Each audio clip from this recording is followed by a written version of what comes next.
Olá, queridos, a paz do Senhor, sou o pastor Adalto Araújo e este é o canal Aprofundando nas Escrituras, um canal totalmente bíblico e teológico, onde nós trazemos aqui novidades na literatura cristã e também trazemos aqui alguns assuntos para reflexão. Você que está nos assistindo pela primeira vez, deixa aí o teu like, inscreva-se no nosso canal e ative o sininho para receber as notificações. Você que já é inscrito, muito obrigado por fazer parte aqui do nosso canal. Hoje nós vamos falar sobre um assunto muito interessante que é a inerrância da Bíblia. A Bíblia, ela é a nossa regra de fé e prática.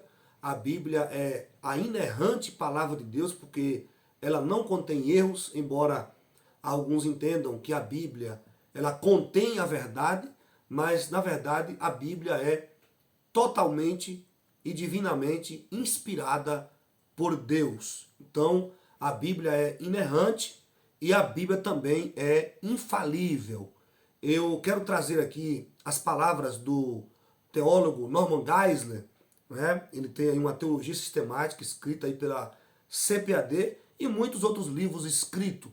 E ele diz acerca da inerrância da Bíblia, ele diz que a qualidade de inerrância atribuída à Escritura é uma inferência da natureza de Deus.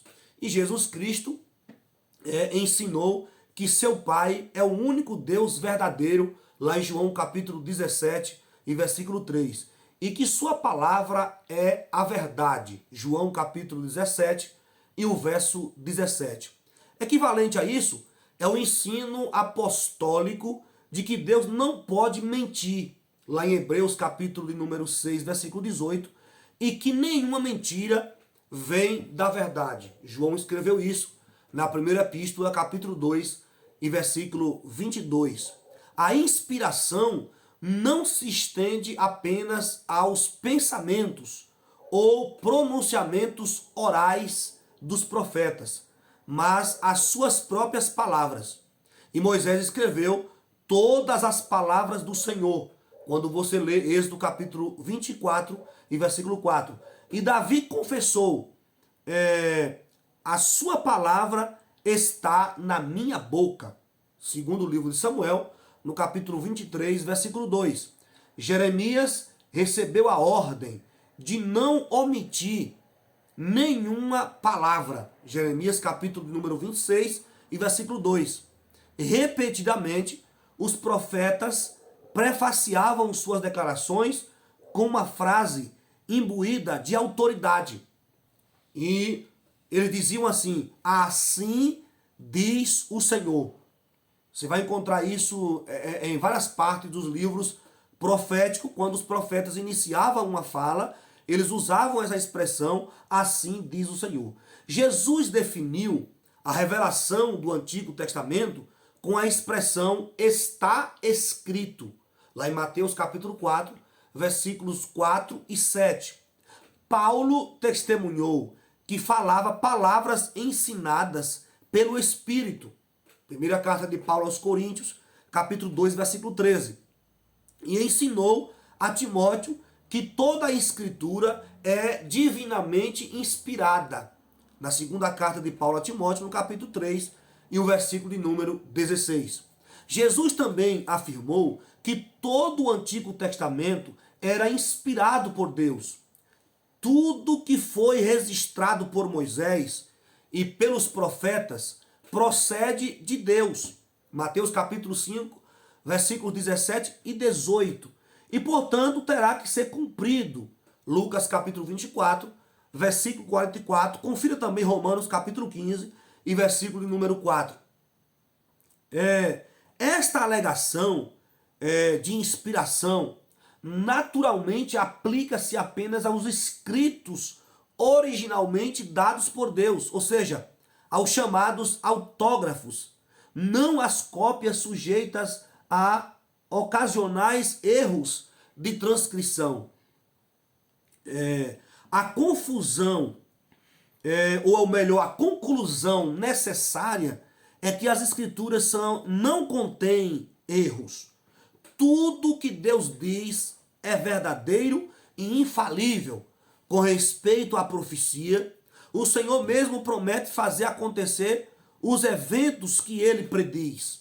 Gênesis capítulo 41, versículo 32. Isaías 46, versículo 11. A segunda epístola de Paulo a Timóteo, no capítulo 3, verso 16, que já falamos aqui, declara: toda a escritura é divinamente inspirada. O que se refere contextualmente às sagradas letras da fé judaica, em que o jovem Timóteo fora instruído. O Novo Testamento se refere com frequência aos escritos autorizados dos judeus, como as escrituras. Jesus, por exemplo, disse: a escritura não pode ser anulada. João capítulo 10, versículo 35. Quanto à profecia, ele em muitas ocasiões alegou ser ela o cumprimento de toda a lei e profecia do Antigo Testamento. Você vai encontrar isso em Mateus capítulo 5, verso 17, Lucas capítulo 24, do versículo 27, versículos 27 e versículo 44, né? Além do mais, Jesus prometeu também a inspiração da doutrina, da profecia e da ética do Novo Testamento. Ele prometeu a seus discípulos que lhes enviaria o Espírito Santo. Este os ensinaria e faria lembrar as coisas que tinham visto e ouvido, enquanto Jesus estivera entre eles. Lá em João capítulo 14 e o versículo de número 26. Mais tarde, os apóstolos, né? Nós vamos observar aí que mais tarde os apóstolos escreveram que o Filho de Deus fora a revelação final do Pai. Isso está em Hebreus capítulo 1, versículo 3. Testificaram que seus próprios escritos possuíam autoridade igual a dos escritos do Antigo Testamento. Nós vamos encontrar várias referências falando disso. E eram de fato a palavra de Deus.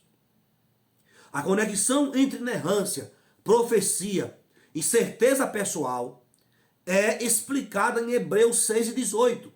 Para que, por duas coisas imutáveis, nas quais é impossível que Deus minta, tenhamos a firme consolação, nós os que pomos nosso refúgio em reter a esperança proposta.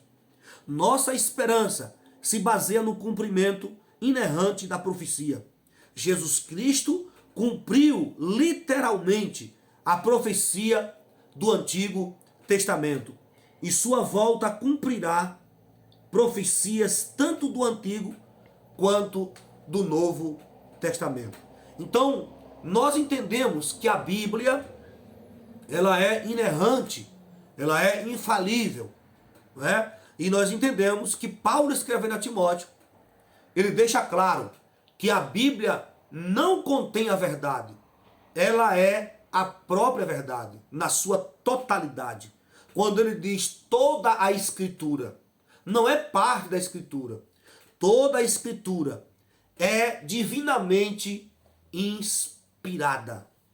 Que Deus abençoe. Se você gostou desse vídeo, deixa aí o teu like, inscreva-se no nosso canal, ativa o sininho para receber as notificações, compartilha esse vídeo com os teus amigos e deixa aí o teu comentário. Deus abençoe e um forte abraço.